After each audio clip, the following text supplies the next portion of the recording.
and then we'll have you on. Okay, we are now live. Good morning again. This is the Senate Transportation Committee.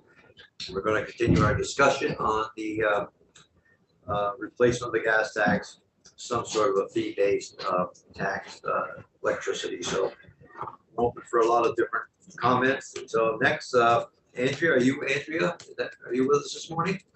Yes, Okay. I'm ready. And you're from the Vermont Electric Co-op? Okay, why don't you tell us a little something about your ideas and thoughts? Great. Thank you for having us. We really appreciate the opportunity. For the record, my name is Andrea Cohen. I'm with Vermont Electric Cooperative. I have some slides that have some information. I believe it's up on your website. Let me find my slides. Sorry. Thought I had them up. Let's see. Give me one sec. Here we go. So for those of you who know the co-op, let me get to the top there. This is our service territory. We're actually the second largest utility in the state of Vermont. People don't know that all the time. We have 35,000 members in 75 towns. We're the green towns up there. And actually we span 8 counties in the state. We touch even a little bit of Addison County, the very tippy top.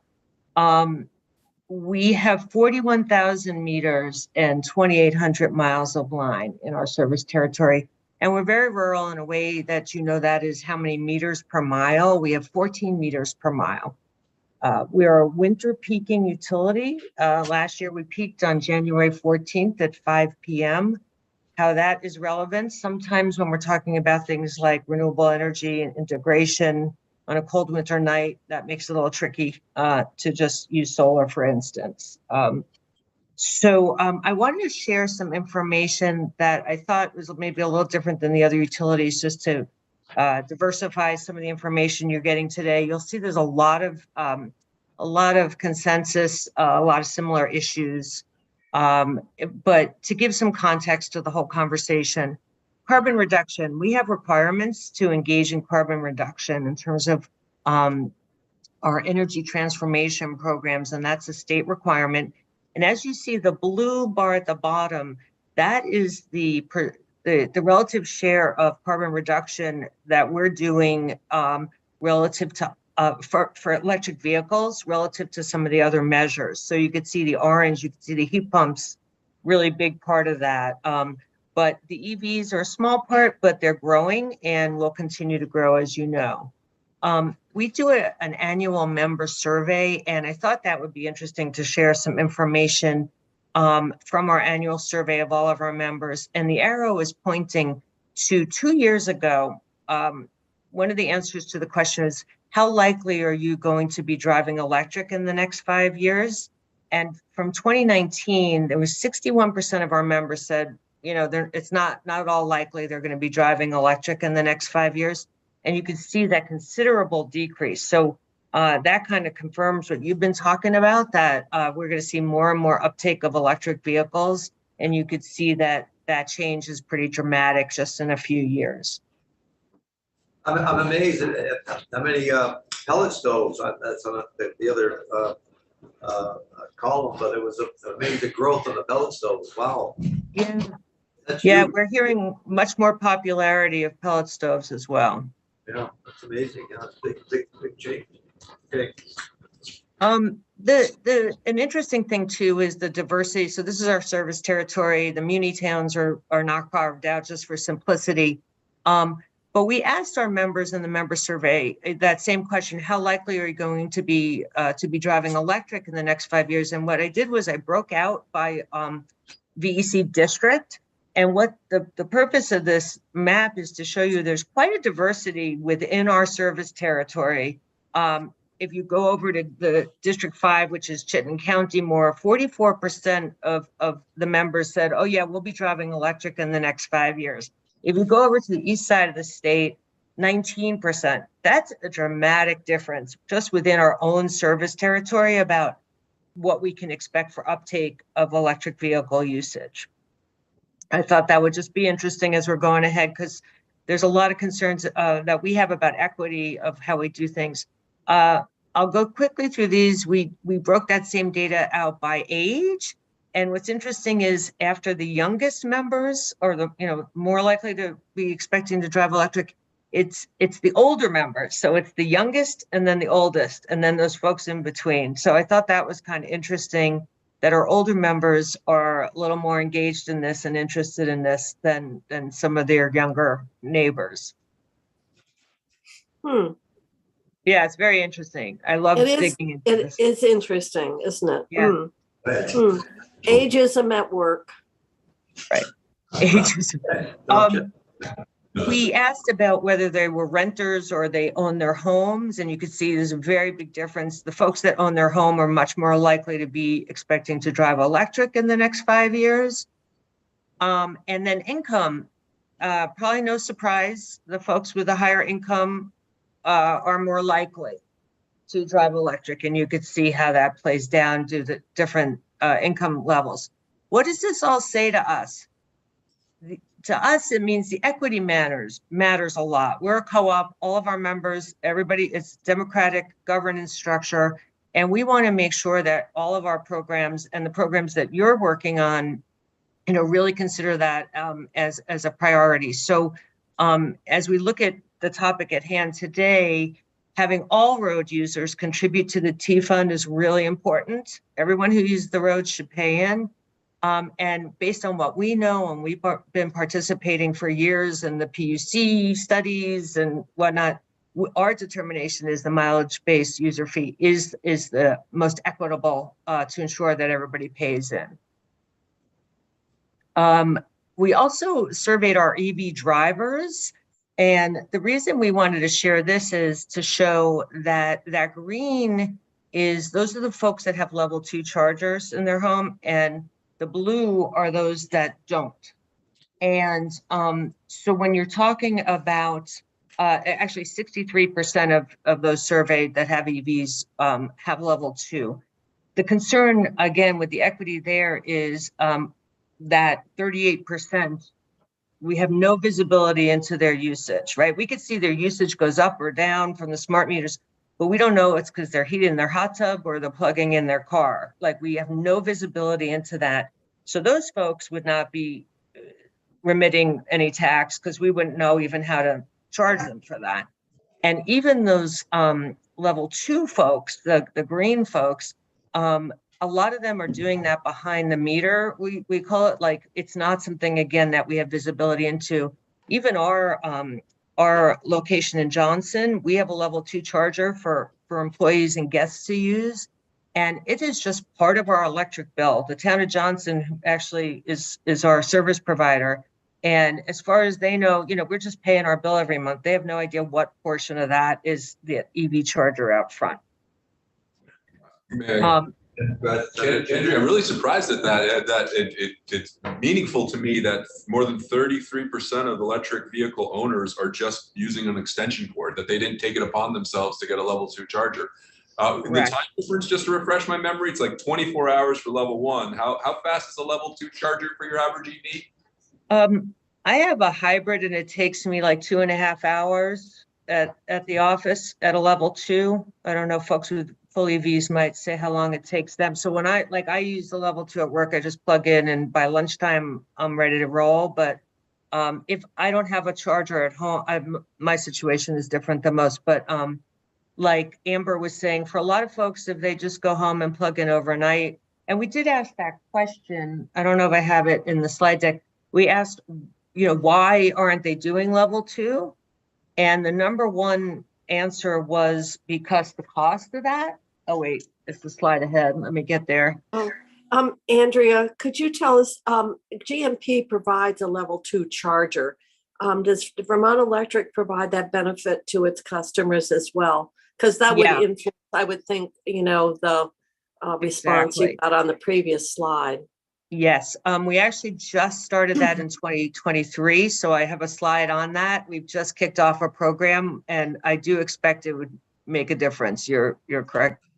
Right now, because of this data, we use this to inform our program making. So exactly for that reason, it was interesting. So we asked, why don't you level 2 charge? And that orange bar, the biggest one in the middle, is people are just like, it's fine. Like level 1 is fine. So 57% just said because level 1 is fine for what I do in my life and whatever. And then the And- second highest reason was it's expensive, right? Because you have to get the equipment, you have to get it installed. So we're trying to tackle that by offering chargers. Andrea, I have a question. Yes. That is your data that you're presenting including plug-in hybrids? Because that might Yes. be part of the reason. Yeah. Okay. Yes. Right. And I If you had a- skipped this one. I think I went out. Oh, and to the question earlier, you were talking about how many folks are charging at home versus other places. We asked our EV drivers that question, and for us, it was 93% of the respondents that drive electric, both hybrid as well as all electric, are charging at home. And some of your conversation earlier was like, well, this is why this is different than the gas tax. You can just charge at home or at your neighbor's place, or, it's not like you have to go to the gas station. There's a much more ubiquitous, more opportunities for where you could go to work, you could do it at home, you could do it when you're at a public charger. It's not like that single point. So anyway, as you're doing your thinking, I just thought this would be an interesting information. So to Senator Kitchell's question, in 2023, we launched our EV charger program with the goal of being able to do load management. And so given our demographics and knowing how people like to do things in our service territory and what we've learned, we've given our members choices, and both of these are opt-in. The whole thing is opt-in. We have no mandates on any of this. It's all opt-in, and they have a choice. They can get a free charger if they and enroll in our peak management program, or they could get a free charger and do like our Beat the Peak program. If you enroll in the load management program, in addition to the free charger, you get a financial incentive. And in our case, it's a bill credit every month of $8. How much does it cost to charger in? Excuse me? How much does it charge to put the electricity to it? I mean, How much does it charge to install Yeah. how much does it cost to install a charger? Yeah, I Okay. have that somewhere. I might have to get back to you on that. I've heard it was like $700 to put in a 220 line, the electrical costs, unless you happen to have an extra one Right. to hook onto. You have to get the equipment, you have to get the electrician, you might have to upgrade some service. That's not as, more than that, the electrician charge alone was a lot. Yeah. Variables, 1,500 is what I've heard at max, and that it depends because what is it? Heaters or dryers, or ovens, they need 220. So if you have a Right. spare one, or if you had a hot tubs need this too. So if it's free or it's an available line, it's cheaper. so we're helping reduce the cost a little bit by providing the equipment, but the member still has to deal with the local installation. And for public charging stations, we've had this for a bunch of years now, which is the 500 per head. So if you have like a dual charger, that would be $1,000. And that is anyone who makes a public charger available. So it could be a retailer, it could be, a restaurant or a ski resort or a municipality, whoever wants to set up public charging. We just want to help with that. So to the question per kWh fees or mileage-based user fees, which I understand is kind of what's the decision point right now. Our concern with the per kWh is it doesn't capture the level 1 charging. It wouldn't capture the level 2 charging that isn't networked. So that leakage we think would be pretty significant. One thing that's not here on my list, but I did want to mention because you discussed earlier, how is this different for us than, say, collecting the EEC, the efficiency charge? And to emphasize, we can do that because we don't need to sub-meter to do that, that we just add that. It's a percentage of whatever you're using for your full bill. We can do that. What we can't easily do, and we don't do for anything else right now, is that like kind of sub-metered, calculation. It could either require we have to install some kind of sub-meter on an appliance, or in this case, an EV charger, so that we can see so we could actually bill it. Because our current AMI metering does not differentiate between what is using. We get like high bill complaints, and I hear our member service team all the time. We try to decipher what the usage is. It's not something we know. So if somebody says, "Why was my bill so big this month?"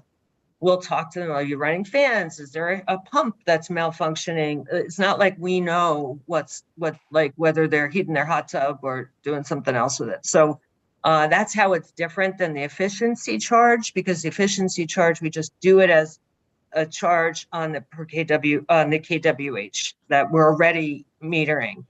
If we wanted to sub-meter, if we required that or something, the meter cost, the installation, the monthly meter fees, the billing fees, we don't even know what those all are yet, like in terms of the programming and the billing part of it. A few years ago when the PUC was doing their study, we did do a calculation, and our assessment was that it would actually cost more to capture the revenue than the revenue we'd be getting. So from a tax policy perspective, we said, well, that doesn't sound like the right way to go, in our opinion.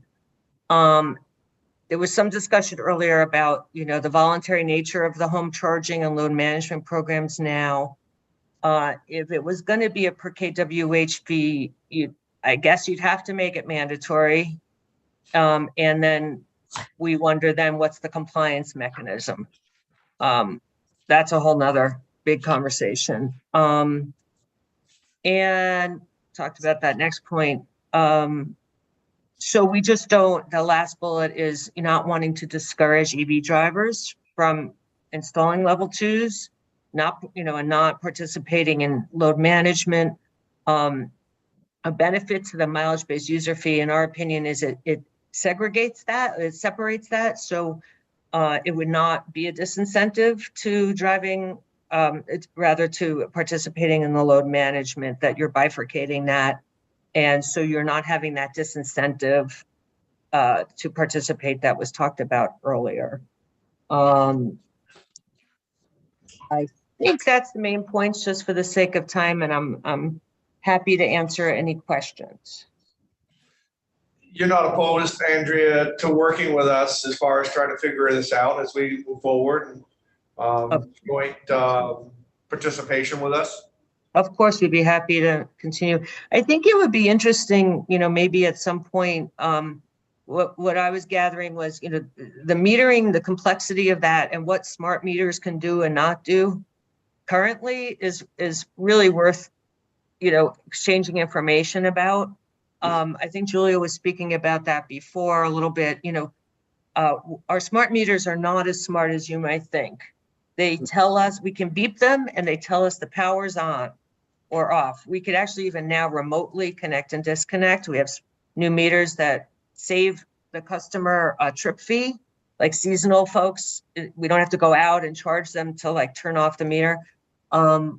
They turn it on and off. We could see if power, it helps us with outage management systems. We get signals back that says, oh, they're out of power, and it helps us get our crews deployed to get the power restored sooner. There's a lot of great things about AMI, but they're not as smart as people think. So I think that's a good conversation to have, to understand the capabilities of what those do right now.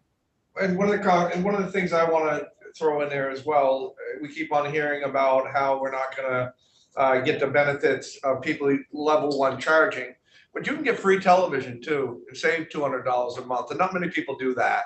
And the convenience of getting what you want, how you want it, and the way that you want it, people seem to pay the price. And I just don't think that most people are going to want to sit there for 18 hours or 24 hours and not have their card fully charged up to go out and continue the day. But maybe I'm wrong. I could Well, be. that's why we asked that question on the survey, because we were surprised, like, why aren't people doing more level twos, right? And the first, But you didn't offer the charges for free at that time. Right. or On that and thing. we'll ask So- again. So that We'll- data is we'll- gonna be skewed a little bit. Right now, we've launched in January, and I just looked yesterday because we're trying to figure out how we administer this well, and we've had about 20 people who have asked for the free charger so far. So we'll see about the uptake, and we'll certainly survey them again because we'd be interested in that. Anything else? Any other questions? Any questions up on the screen? No? Thank you Right. very much. Appreciate it. Thank you. Thank you very much. Appreciate it. Yep. Okay, what do we have next? Good morning. Good morning. Good morning. Candace Morgan from Green Mountain Power. I don't have a presentation today because I figured there was gonna be a lot of duplicate information, and our fellow utilities covered it all really well this morning. So I figured I would just kind of give an overview of what we see at Green Mountain Power for EVs and kind of how we've been working with those in our customer territory, and then happy to answer any questions and be a resource to you all as you consider to weigh this topic. Fair enough. Thank you. Go ahead. So as of the latest data that I pulled just a couple days ago, we estimated there are about 6,000 electric vehicles in our territory, and that's based on Drive Electric's recent tally. So it might be a little bit old and probably a little bit lower than what's actually there. But it's a little bit of a better estimate because even though we have been offering incentives for a while, and a lot of folks do claim those when they purchase an EV, not everybody does, right? So really looking at the overall statewide registrations to get a sense of how many are in our territory. Of those, we estimated about 2,500 of them are enrolled in a managed charging program that we have. And so that's a pretty small subset from the overall that we estimate to be in our territory.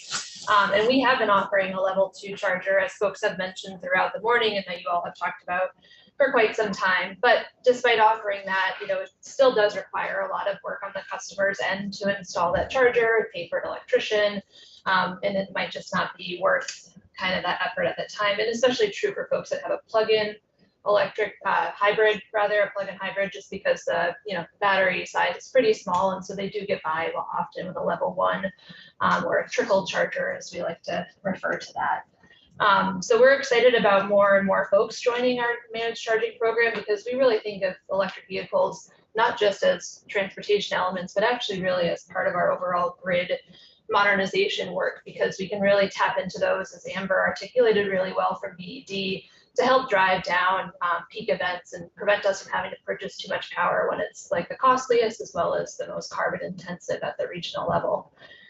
So we're excited about ways that we can get more people to do that, and would be really cautious about things that would sort of disincentivize folks from wanting to be more connected.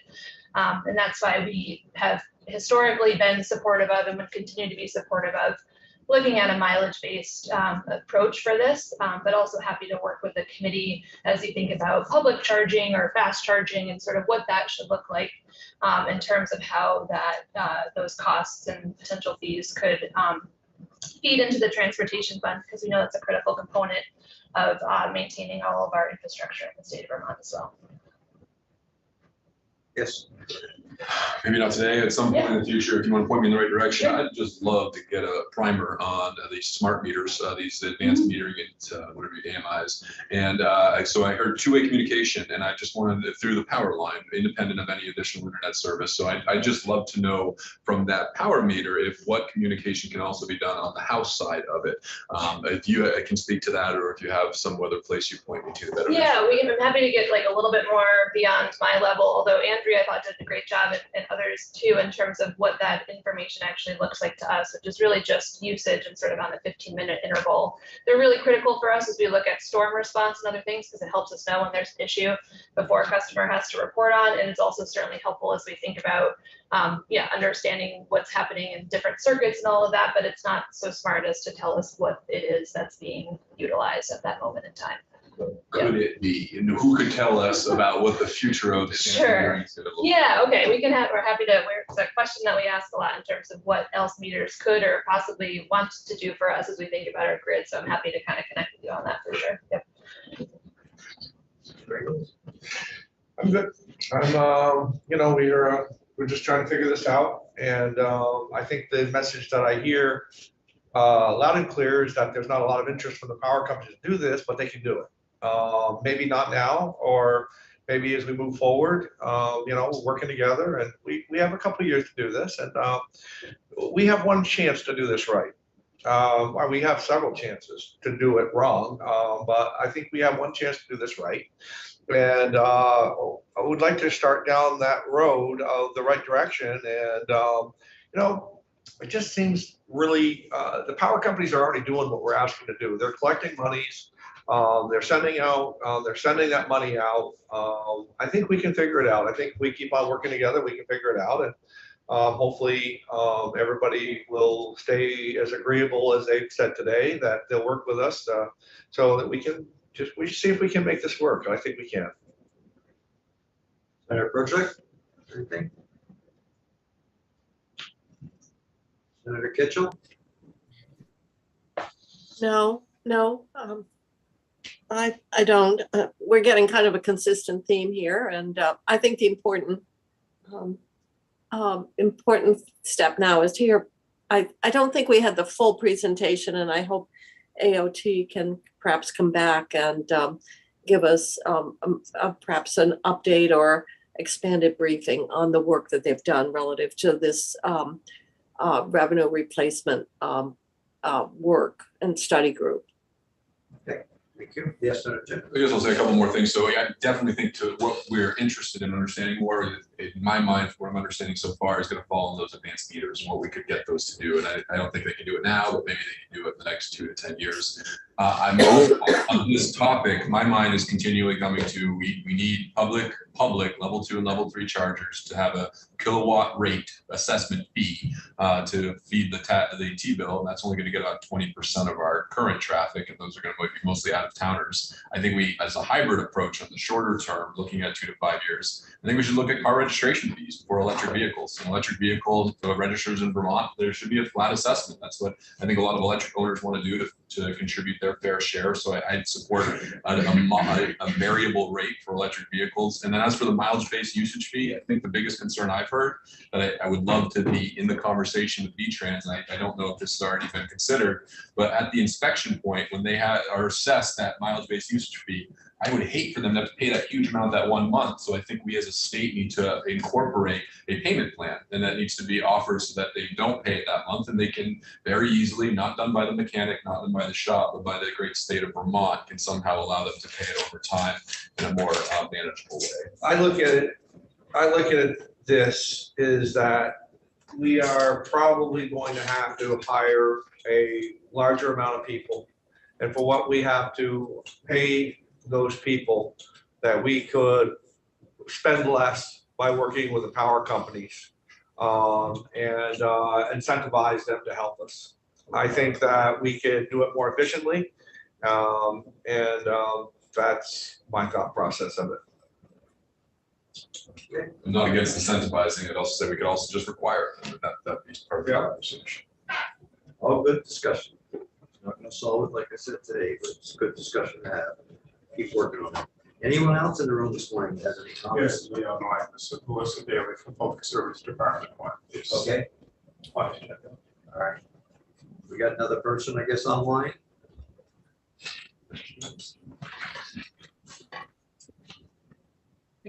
Hi, good morning. Sorry for the dark video. Try and get the lighting right.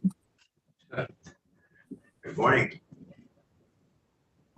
Good morning. I'll start talking while I shift things around, so hopefully get a little better video quality. But I'm Melissa Bailey. I'm the Director of Efficiency and Energy Resources for the Vermont Department of Public Service. I don't think I have much new substantive to add beyond what you've heard in this testimony this morning, so I think I can go through pretty quickly. I do just want to share that the department is supportive of V-Trans proposal for legislative language and the proposal to implement a mileage-based user fee for drivers of electric vehicles and plug-in hybrids. at the time of annual inspection. To the conversation we were just having, I believe the VTrans estimate is that annual fee would be roughly $150 per year for an EV driver, an all-electric vehicle driver, and lower for a plug-in hybrid driver. And of course, we're certainly supportive of any sort of payment plan accommodations that would be made so that wasn't a lump sum payment at one time. But just to give a sense of the magnitude of the cost, the 150 would roughly be what the fee would need to be equivalent to the lost gas tax revenue. So in terms of context, while VTrans is the primary agency responsible for implementing transportation policy in the state, the Department of Public Service is responsible for regulatory oversight to utilities and also comprehensive energy planning for the state of Vermont. We coordinate closely with Vermont on policy issues. The core themes of the comprehensive energy plan that we adopted last year are grid flexibility as we deploy electrification technologies and ensuring equity and affordability for customers and for Vermonters. And so that's the lens through which we look at any kind of policy proposal. Those are our touchstones. And I would just add, we think the timing is appropriate this session for getting this fee in place. I think the proposal is that the fee would actually go live in 2025. We think the timing is appropriate. We're over, I think, 7% of new vehicle sales are electric vehicles right now, and we're expecting exponential growth in this market, reaching hundreds of thousands by the mid 2030s, in accordance with our climate goals, our climate requirements, greenhouse gas reduction requirements that the state has adopted. And of course, the adoption of the Clean Cars rule by the Agency of Natural Resources will also accelerate uptake. So I just mentioned this in terms of timing. I think it's largely been discussed that when new vehicle sales market share of EVs reaches about 15%, that's an appropriate time to start implementing this replacement to the gas tax. And we think we're going to rapidly approach that point. Just a further note that, VTrans has undergone this stakeholder engagement effort and engaged consultants in coming up with their policy proposal. The department participated in that, those discussions around replacement for lost gas tax revenue from EVs and plug-in hybrids.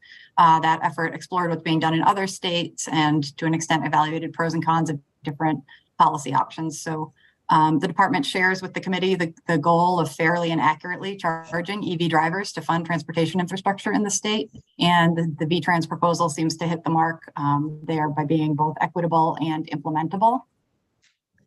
I will share, just following the committee discussion this morning, I think if we were in a place where all distribution utilities were currently offering electric vehicle rates and all customers were required to participate in those rates, and that was somehow enforceable, then the conversation about kilowatt hour fees might make sense to leverage on top of what was happening now. We're not in that place. And so given that's not where we are, we don't see that as the best strategy moving forward.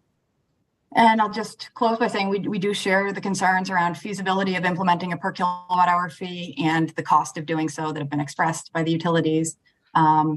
The ability to avoid the tax, right? The so-called leakage is a big concern for us. Many customers do find level 1 charging to be adequate. I am an EV driver. I live and work in Montpelier. I can easily get by without a level 2 charger.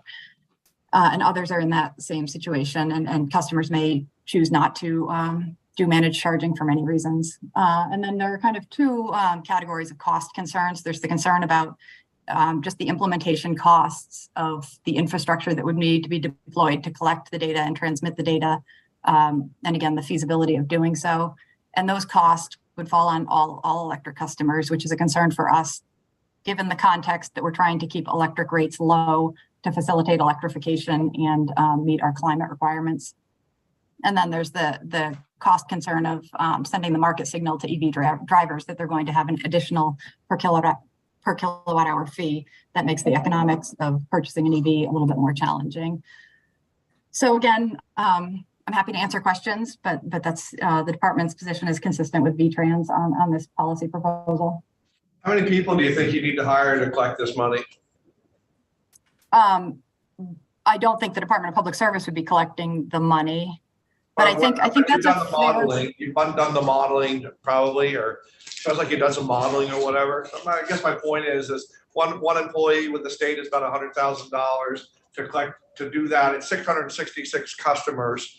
to make up the $150 fee. So each employee is 666 vehicles that we're trying to collect this tax on. So if we have 10 employees to do this, we're looking at 6,660 vehicles just to break even for the monies that we collect by doing mileage-based fee. So, that has to come into play as well as we're trying to collect this money. Are we spending more money to collect it in that way than versus not? I absolutely understand that concern, and it sounds like the committee might want to do some analysis on that. We have not done that analysis. I don't think it would take 10 people to collect that fee once a year, but regardless, it sounds like a cost benefit would be appropriate in making this policy decision. And I would also just add that I think the utility costs would far exceed the 660,000 that you've just referenced. But it sounds like that's a cost benefit analysis that could happen and inform the committee's decision making. I mean, yeah, I'll just say on the thermal sector, you're all aware of the S5 clean heat standard bill moving through. We're estimating we would take 3 people to implement that policy on the thermal side. So, yeah, I think you could easily get an estimate from the agency that would be implementing the fee on what the staffing needs would be. Okay, any other questions? Thank you very much, appreciate it. Thank you. Thanks a lot for having me. Okay, anybody else this morning? Okay, if not, I think have everyone that want to speak or has spoken this morning. So thank you all for coming. Appreciate it. So like I said, just starting this discussion, it's going to be a lengthy discussion. It's nothing we're going to resolve this week or next week. So, but at least we got to address it sooner rather than later.